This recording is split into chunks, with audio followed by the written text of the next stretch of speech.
Hello, today is Friday, April 9th, 2021. My name is Jorge Aroliga. I'm interviewing Jonathan Molina for the University Library Special Collections and Archives at the University of Texas Rio Grande Valley, hereby after abbreviated as UTRGV. This project is in partnership with the Voces Oral History Center at the University of Texas at Austin. Please know, Mr. Molina, that this interview will be placed in the University Library Special Collections and Archives at UTRGV and shared with the Voces Oral History Center at the University of Texas at Austin. If there's anything you do not wish to answer or talk about, I will honor your wishes. Also, if there's something you want to talk about, please bring it up and we'll talk about it.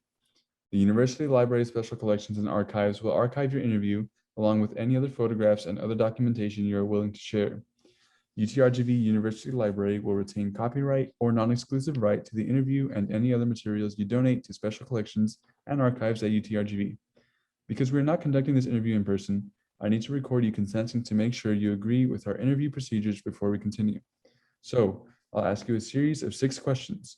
Please say, yes, I agree, or no, I do not agree after each question. First question, do you give University Library Special Collections and Archives at UTRGV consent to archive your interview and your materials at the UTRGV University Library? Yes, I agree. Second question, do you grant UTRGV University Library Special Collections and Archives right, title, and interest in copyright over the interview and any materials you provide? Yes, I agree. Third question, do you agree to allow UTRGV University Library Special Collections and Archives to post this interview on the internet where it may be viewed by people around the world? Yes, I agree. All right. Fourth question, do you grant the University Library Special Collections and Archives consent to share your Zoom interview with the Voces Oral History Center at the University of Texas at Austin for inclusion in the Voices of a Pandemic Oral History mini project, which will include posting the interview on the internet? Yes, I agree. All right. As you recall, we previously filled out a pre-interview form. We use information from the pre-interview form to help in research. The entire form is kept in a secure Voces server at the University of Texas at Austin. Before Voces sends it to UTRGV, University Library Special Collections and Archives, we would have stripped out any contact information for yourself or family members so that will not be a part of your public file. Your public file will only be accessible at UTRGV University Library. The final 2 questions ask for your consent on what I just described. Question 5, do you wish for us to share the rest of your interview in your public file available to researchers at UTRGV University Library Special Collections and Archives? Yes, I agree. 6th question, on occasion, UTRGV Special Collections and Archives and Voces receive requests from journalists who wish to contact our interview subjects. We only deal with legitimate news outlets. Do you give consent for us to share your phone numbers or email with journalists? Yeah, I agree. All right. Thank you for your consent. Your experiences and stories mean a lot to us at UTRGV Special Collections and Archives. I look forward to what you have to say in the interview questions I will now ask. Your stories and experiences are valuable to us at UTRGV Special Collections and Archives and the Voices Project. Particularly for us at UTRGV Special Collections, we are committed to preserving the stories of Mexican Americans and Latinos from South Texas and the Rio Grande Valley, and those who work closely with these populations during this COVID-19 pandemic. So as of right now, you are a high school teacher, but I know that being familiar with you before, I know you had a job before that, and so I just want to see and hear what your experience was like when this first started, and how you went through it throughout the summer and then transitioning to a new job. But before we get into the interview, let's have an icebreaker question. So tell us, who is John Molina? Yeah, so John Molina is a love, fun kind of guy. Love to barbecue, man. I love anything outdoors except for this Texas heat, man. It's too hot. Yes. Got a little baby girl and probably married. So that's what I'm doing here in a bit. That's a little bit about me. Awesome. That's good. And yeah, so wait, the things that you just said, we're going to be getting into a little bit deeper throughout the interview, talking about your family and how things have gone on with your family and, you know, just the overall experience, not only for yourself, but the people around you, those closest to you. And so I'm looking forward to see what this interview entails, all right? Yes, sir. So let's get into the first question. So when did you first hear about COVID-19 and how did you learn about it? So Yeah.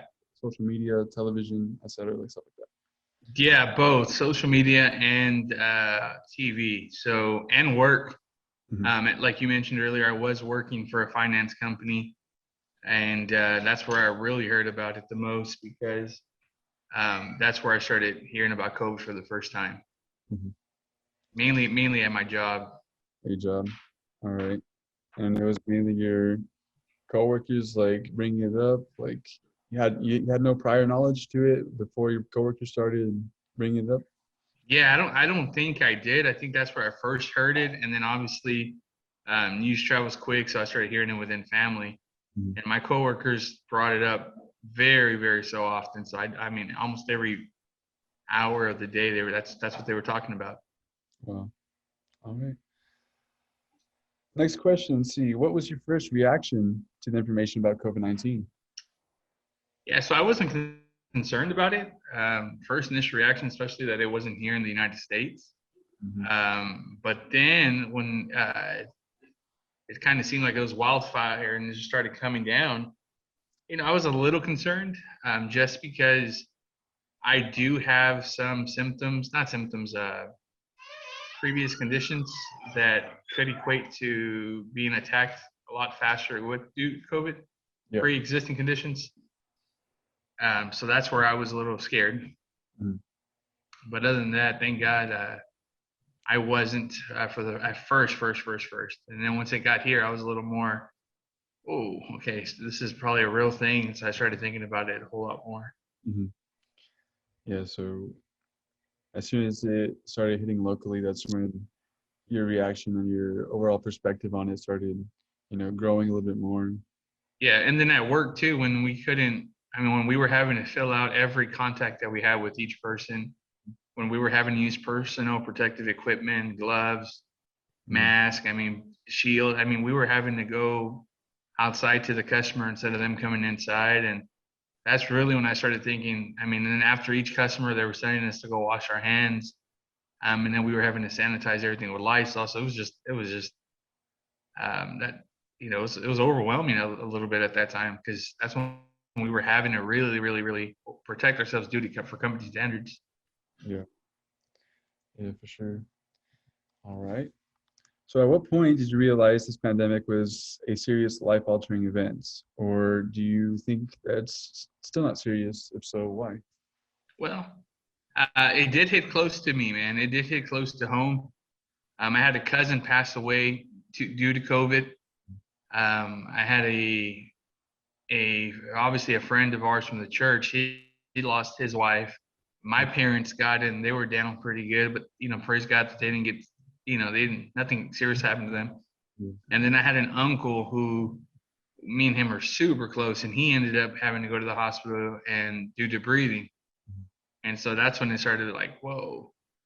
We personally got it, me and my family, and praise God it didn't affect us other than the holidays. We didn't get to spend with family, but we overcome it. We were good. Yeah, that's really good. And we're gonna get a little bit deeper into your experience with contracting it later on in this interview. But so moving on to the next question. Um, over the last few months, what news media, social media, or other sources do you rely on to keep you informed about coronavirus, if you like to keep up with that information? My mother-in-law, she watches the news constantly, man. So she's the one that keeps us updated. Mhm. I've already on my Facebook. I've already hit all those things that are linked to Corona, or whenever something comes up, like the city of Edinburgh or something. Yeah, I block it on purpose because I don't want to get that in my head. yeah. So for you, you don't want to, surround yourself with that. It's Nah, it's not any worry to you, like. no, there's no need to anymore. Mhm. All right. So, can you share with me what you understand about COVID-19 as an infectious disease and any of its variants? Or likewise, can you share with me what you don't understand about this new coronavirus? Man, so from what I think I know about this virus is that it's viral. I think is the word that you use, Mhm. and that it's transferred, pretty much, through anything. Mhm. At first, you touch something and it can stay on there longer than most viruses. Um, it's a virus that's easily passed around with, I mean, you can't even see the sucker. It's just passed. Yeah. What I don't understand about it is uh, how it just does so much damage, man, without us not knowing Mhm. about it. I don't know how to explain it, man, but that's just don't understand it Yeah, for in sure. general. Oh, yeah, still information still being processed, still fairly new, understanding what can happen not only initially, but over a time period. So yeah, I mean, information's still coming out as we're seeing fit. But let me see. Can you tell me about, the vaccines have been recently rolling out? Can you tell me about, or if you have any knowledge about the vaccines and how they've been made available to the public, and what are your personal feelings about the vaccine? So from what I know of the vaccine is that I believe there's 3 out right now. Mhm. I believe Pfizer has one. Johnson Johnson has one, and the other one I'm not too sure familiar with the name. Moderna. From say it again. Moderna? But yeah, exactly. And so from I've heard so far, everybody's saying the Pfizer tends to be the better one, but then Johnson is a 1-shot deal. Pfizer is a 2-shot deal. Moderna, or I think that's the name of it. I don't know about that one that much. Mhm. What I do know that at first it was only offered to elderly or those with pre-existing conditions, Yep. and now it's being made available to I think everybody over the age of 16 and up. Mhm. So from what I know is that because my mother-in-law got it and some of my sister-in-laws, um, the first shot tends to not really do much. And if anything, it's just for about a day, like chills and things, obviously different reactions, but that their arm gets really sore from what I hear. The second dosage from my sister-in-law, she had an allergic reaction, and my mother-in-law, when she took it, she got down pretty hard, and she's about 65, so she was down for about almost 2 days. Wow. But that's as far as I know about the vaccines, because from other people that have taken it. Do I personally want to take it? I think that was part of the question. Maybe it wasn't. I don't want to take it just because I heard that it's kind of like uh, it's change. There's a word that I heard somebody use one time, but it's like pretty much changing your. Oh man, I forget. It's like you're putting something into your body that's having to rechange your um, I don't know how to explain it, and I do apologize. I know we're recording. DNA? I guess that's the word. Okay. Um, and so that's what I know about the virus, and that's what I don't want to take it due to that. But I know that every vaccine that we take, I mean, we give it to our kids when they're little. Mhm.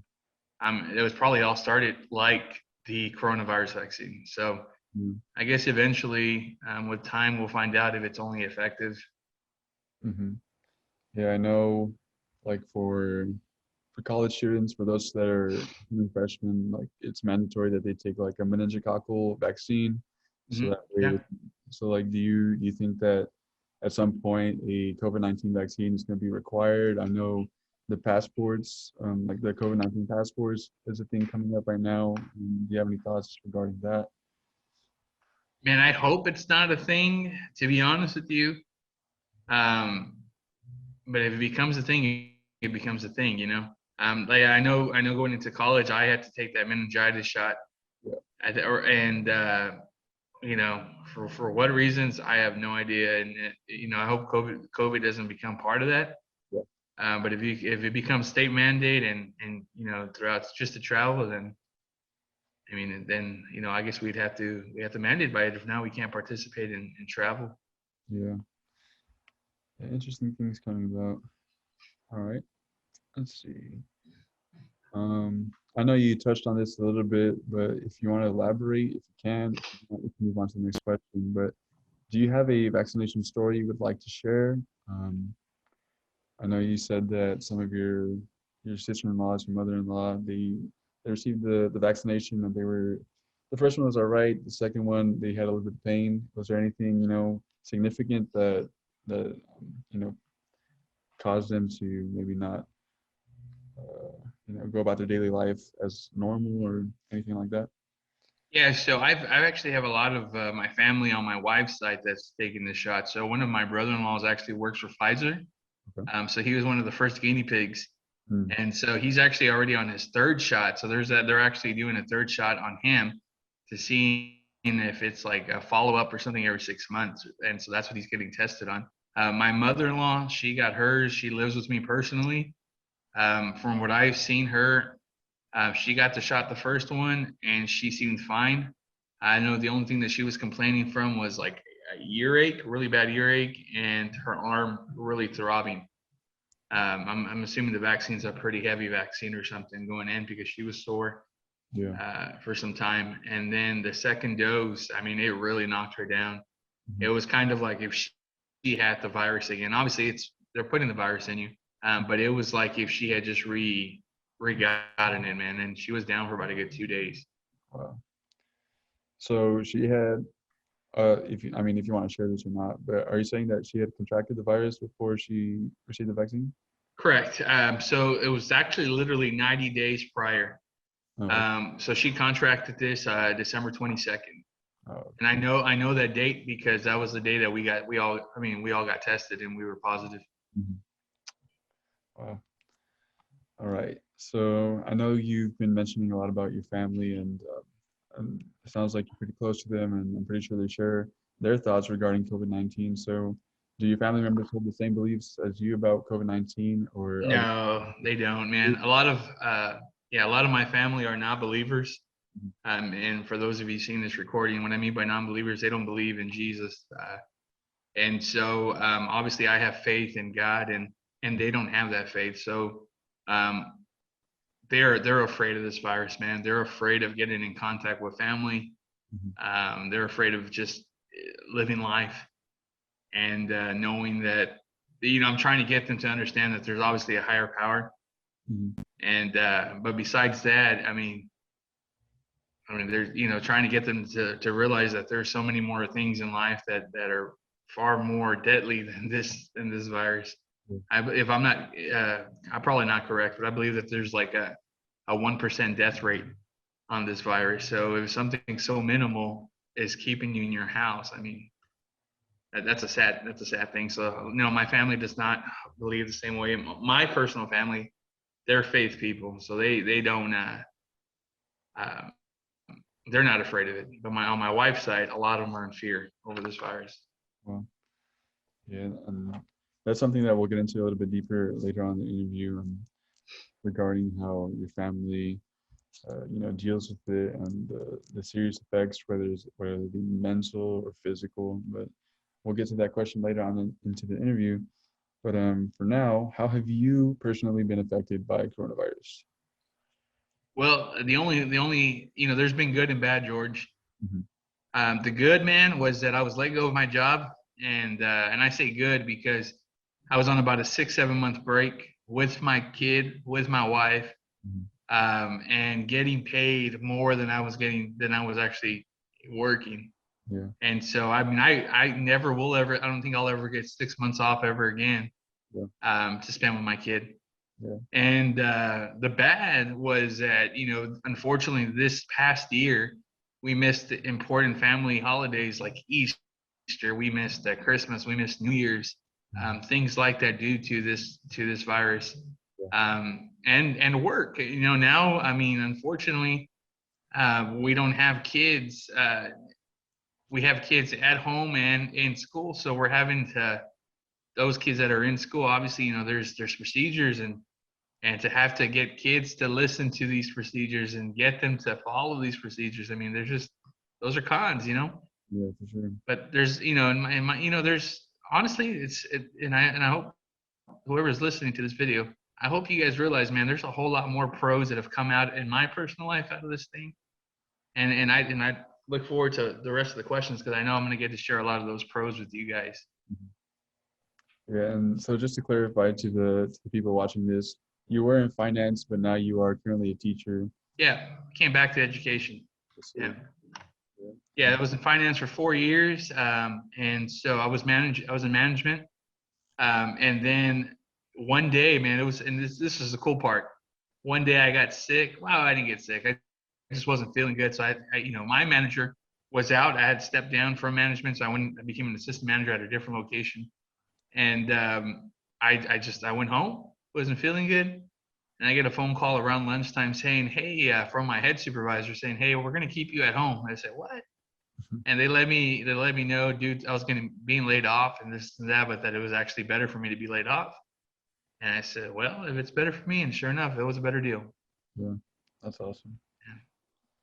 Awesome. So let's go ahead and move on to not so much a new topic, but a more specific topic. Talking about your experience with COVID-19 personally. So, if you contracted COVID, as you have already mentioned, what was your experience like, and how did you first recognize that you contracted it? So I was getting a tattoo, man, on my wife's birthday.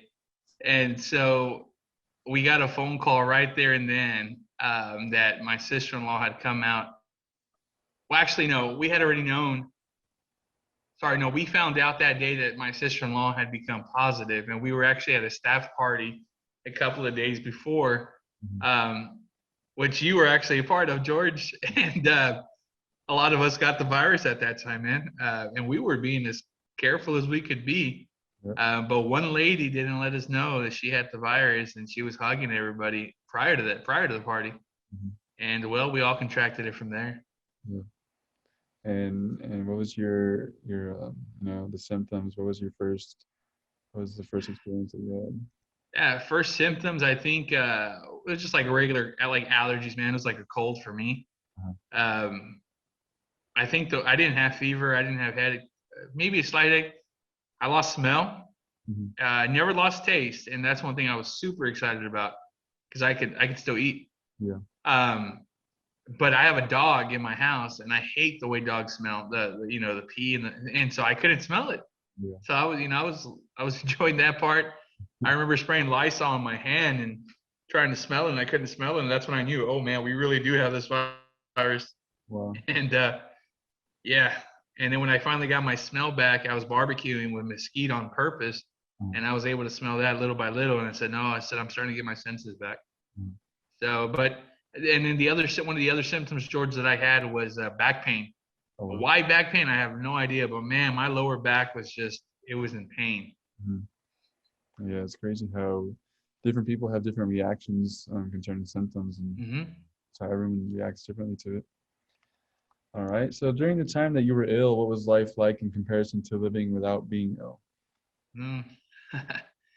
uh, we took more precaution, not precaution. We have more precaution and more effort in cleaning the house. We were Lysoling everything we touched. Hmm. I was having to send people money um, through Cash App and stuff to bring me food, and they were leaving it outside. Nobody wanted to. I did get a little sad about that, man. I did feel like an outsider. Yeah. I felt like an untouchable at that time. I really did, man. For 2 weeks, um, it wasn't a pretty feeling. I'm a very social guy, so I did not like the fact that I was not able to hang out with my parents and stuff. Yeah, for sure. Yeah. So do you think it took more of a mental impact on you than it did physical, Uh, Mental. or maybe emotional in some? It was more emotional, man. It was more emotional, and I mean, I'm even getting a little teary-eyed right now just because I remember the feeling, man. I don't wish that upon anybody, man.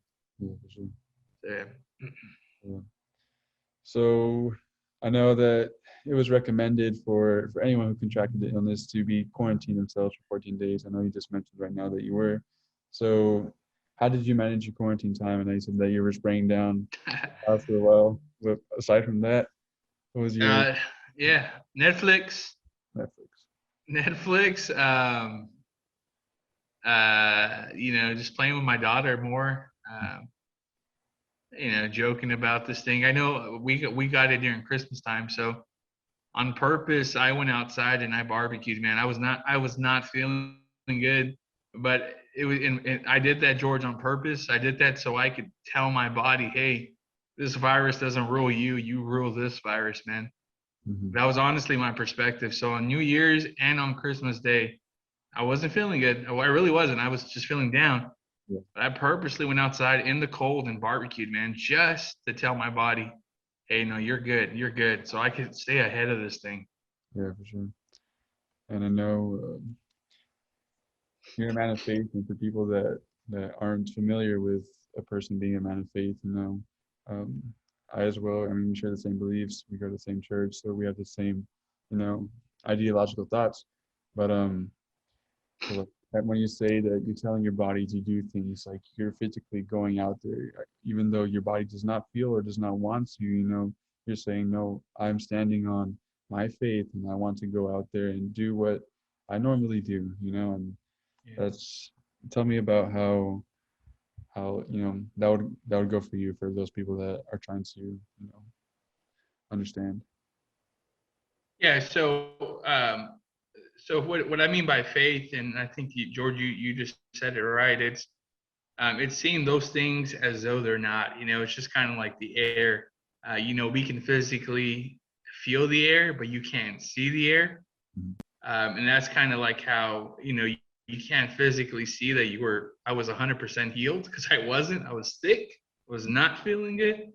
But the part that I couldn't see was what I was trying to get to become more alive than what I could see.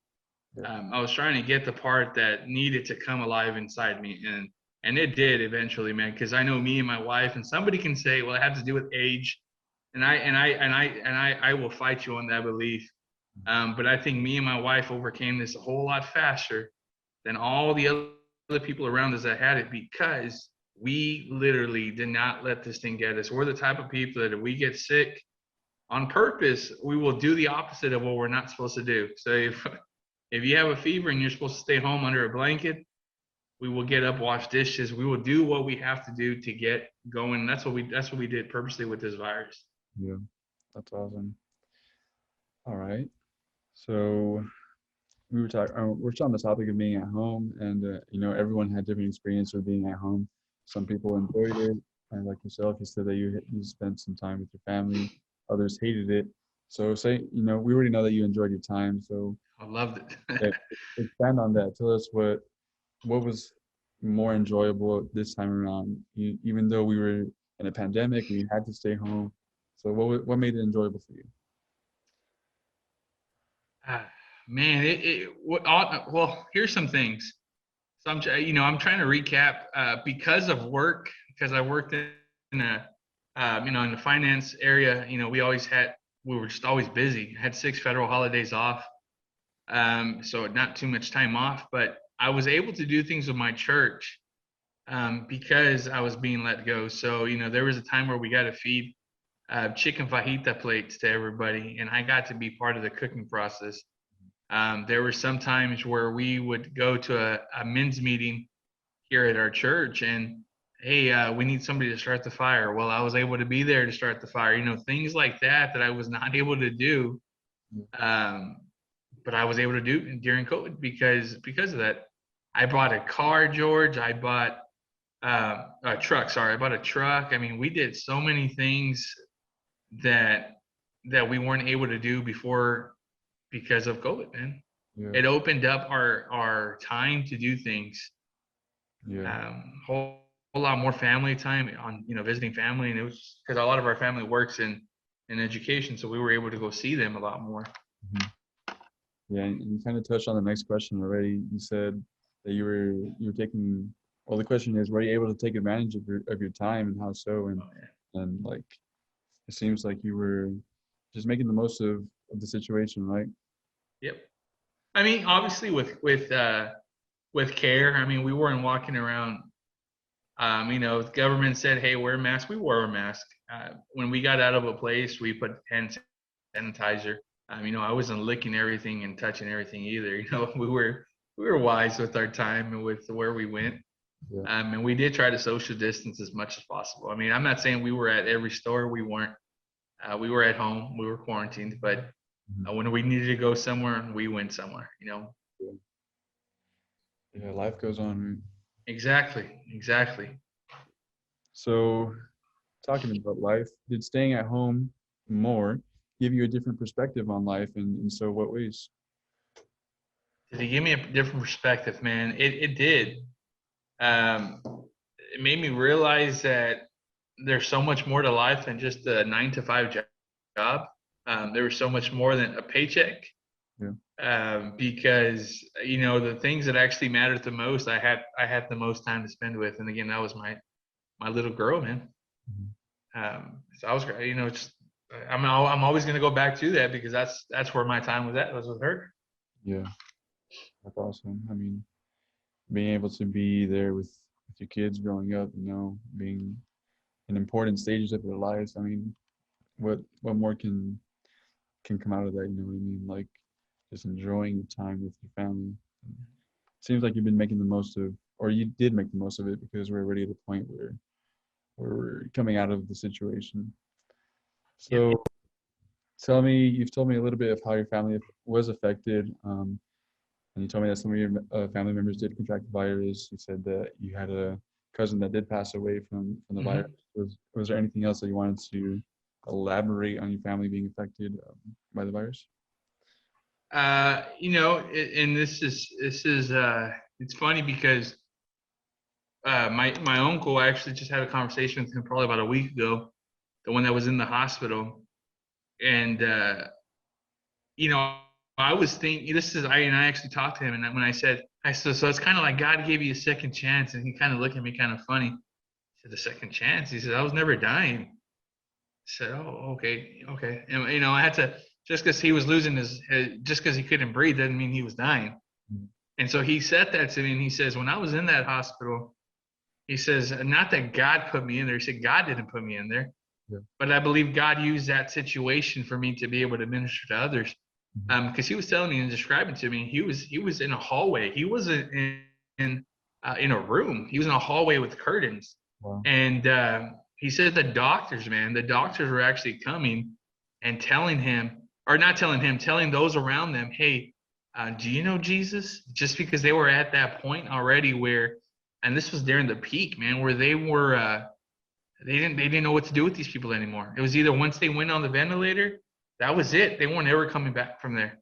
Yeah. And so he was walking around just praying for people, and the doctor told him, uh, you know, that he had asked the nurses, "What do I need to do to go home?" Yeah. And they pretty much told him, "Hey, well, you gotta keep going." So he never laid down in his hospital bed. He always walked around, stayed on his chair, but he was always moving around, talking to people because he knew that was what was going to get him to get out of there. Yeah. And then same thing with my mom. When my mom got the virus, she thought she was going to pass away. She literally, there's a fear because of my cousin. Yeah. Um, and so when she went through that, and she obviously, she came out of it, she was able to um, be at a higher level in her faith level. And so she came out more confident out of this virus. Same thing with my uncle. They came out, knowing, hey, no, Jesus got me through this. Mhm. And so that's my family experience on that. Yeah. And so, you know, touching still on the same subject, I'm going to ask, how did the virus seriously affect any of your family members, whether before, during, or after? Did they have any change of perspective? Did they have any, traumatic experience, or is there anything, still keeping them in fear, or do they believe differently? Like, oh, okay, COVID isn't not necessarily serious, quote unquote, not serious, but you can survive. You know what I mean? Yeah, I think my perspective, along with some of my other family members, their perspective was kind of like, oh, that was it, kind of a deal. Like they got it, okay, it hit us, but we're out of it. Mm. So no, at least immediate family, not in fear anymore. And then another brother, sibling, I mean, another brother-in-law of mine. So my wife has a huge family.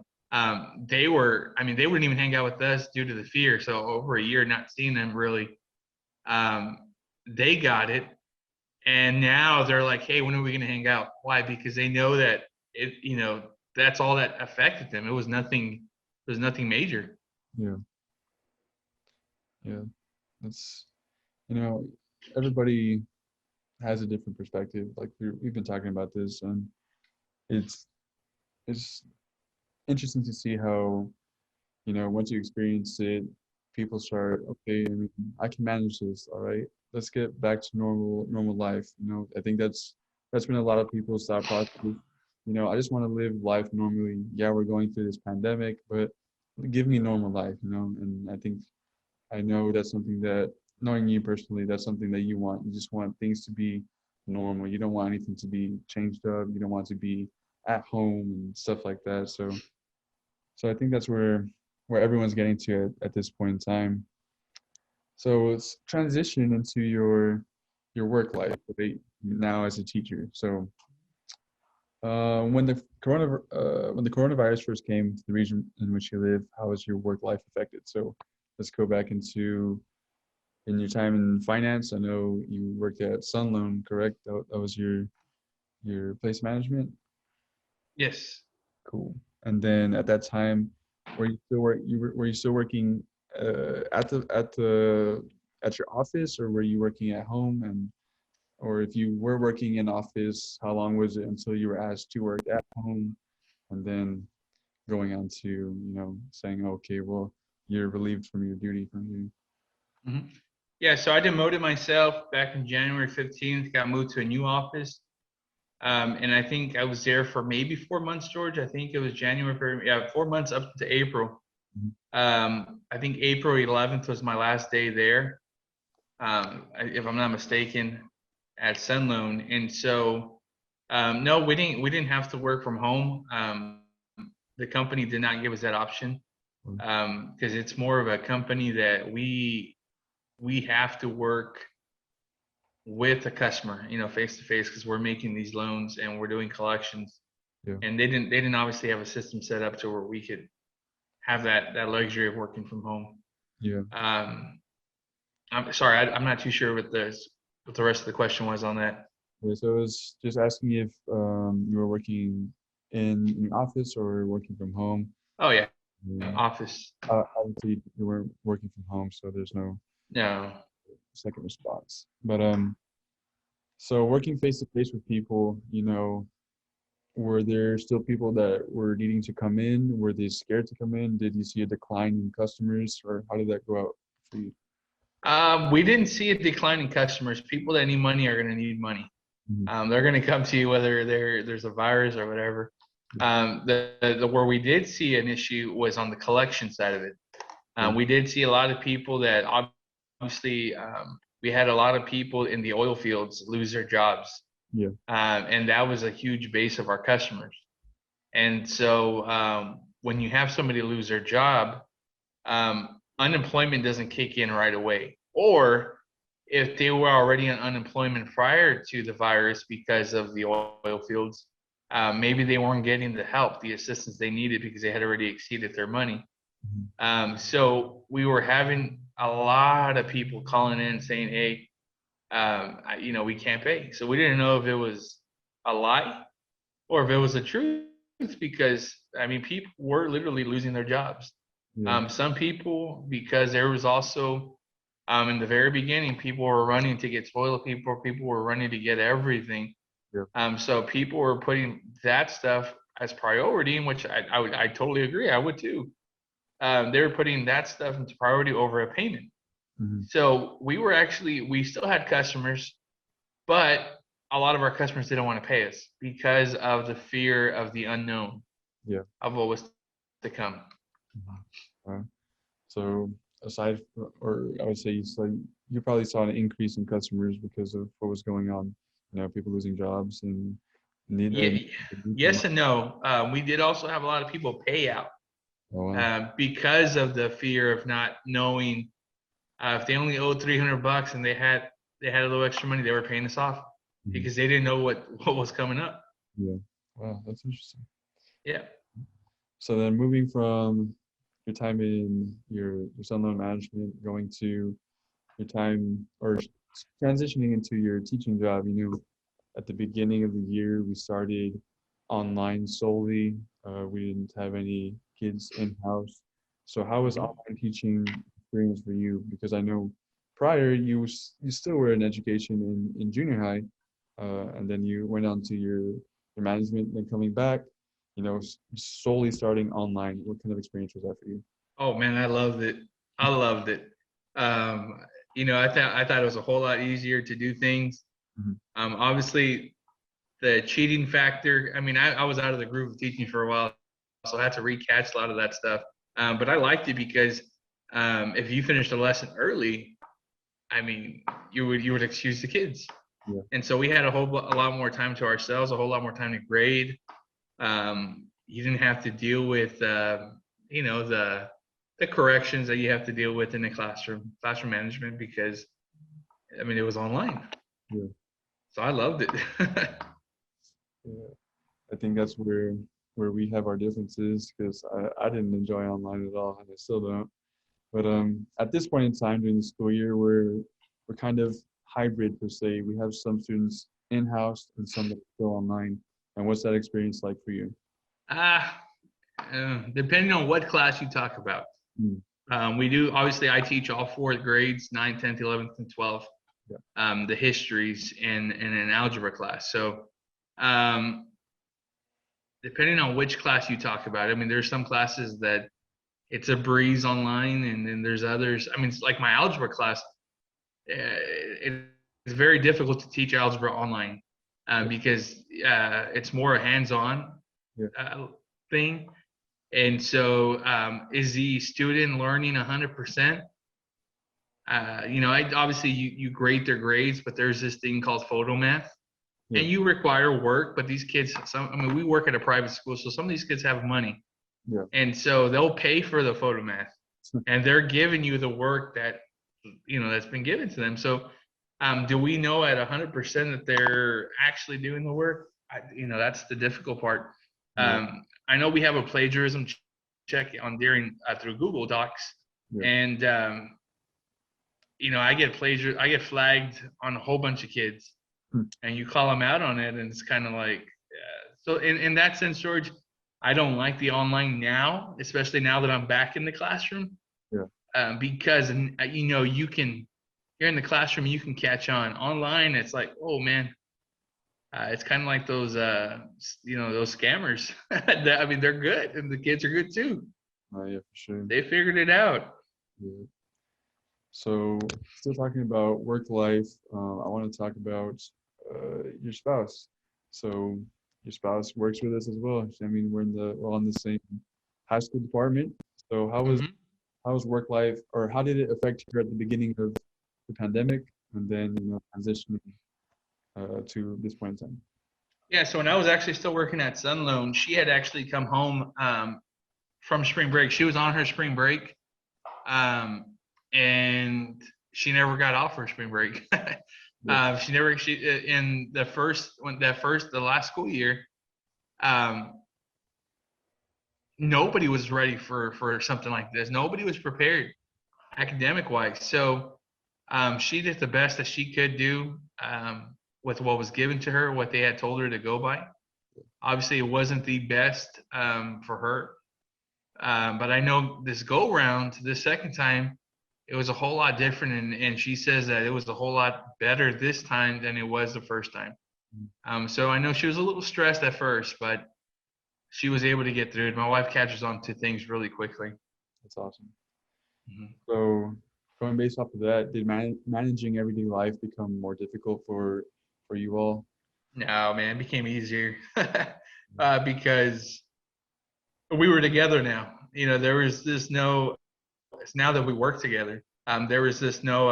Hey, well, I have to wait till he gets out at 5:30, or it's the end of the month, so he's going to work till 7:30. Yeah. So there was no longer that issue, Yeah.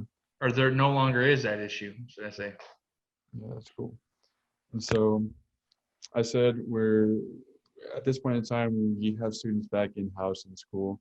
Um, I know the answer already, but I want to ask you during the throughout the school year, were there any students that contracted the virus, and how did that play out, either for the school or for yourself? How did how did that go about? Yeah, so we're not, for those of you that don't know what school, I'm not going to give the name out, but we do work at a school that's not very big. I think we have maybe 60 students in our high school. And that being so, it's just a small high school. So we're able to contain a whole lot more than you would in a bigger school. But it's funny because every time we had a holiday break, the kids got the virus prior to going home or on vacation, and it wasn't even an outbreak. It was like one student, and so we would isolate from there. We would take the time we needed. They would retest and all that. They would do what they had to do, but I think, even if I'm not mistaken, George, I think we only had like two or three incidents this whole school year. Yeah. And we're already coming to the end of the end of the year. Yeah. So still talking about school, and there was a lot of, it's still kind of a hot topic on whether it should be fully in school or they just still be Yes. I mean, obviously we just spoke about how we only had one or two cases, not even outbreaks. So what are your thoughts on kids either going fully back in school or still doing online? What's your take on that? I think the option for online is always going to be there now. I honestly think it is. That's just my personal opinion. Do I think it's right? No, it's not right. I think the kid needs to be in school. I think they need to be in school for so much more reasons beyond academics. Their social life. There's just so much things that life teaches you in school, whether you're aware of it or not. Through sports, through clubs, through lunch. I mean, through PE. I mean, there's so many things that you can't learn online. You're locked in your room. Yeah. And so, yeah, no, kids need to come back to school. Yeah. It takes, like we've been talking about, it takes an emotional toll and a mental toll. So, coming from you, I had the same beliefs. I think we should bring kids back into school, so that way they can experience their childhood as it should be, right? Mm-hmm. So moving on from work, we're coming to a close on this interview. Just want to thank you again for doing this interview, and let's get into some final questions here. So regardless of everyone's beliefs on coronavirus, what is something positive that you have taken from this experience? That Jesus is still in control, man. I've learned that. There's Psalms 37:3 that says, "Trust in the Lord and do good." I've had to trust the Lord in this process. I went from a really good paying job, and I'm not saying where I work at is not good now, but God is taking care of my family. God is taking care of me, and He's never left me, nor He hasn't forsaken me, man. And I've learned to trust Him in the sense that, am I putting my trust more in a mask and this thing than in Him? Yeah. If that's where my faith is at, or that's been my takeaway, George, is that I've grown in my relationship with Him, because I've needed Him more than ever during this time. Yeah. And my little girl, I've been able to teach her about Jesus through this time. And so whenever she needs, if she's not feeling good, I don't say, "You want some Tylenol, huh?" No, hey, let's pray. Mm-hmm. And she prays and she feels better. I don't know what her relationship between her and God is. That's between her and God. Yeah. But I know that I'm doing my job and leading her to what we believe is what's right. Yeah.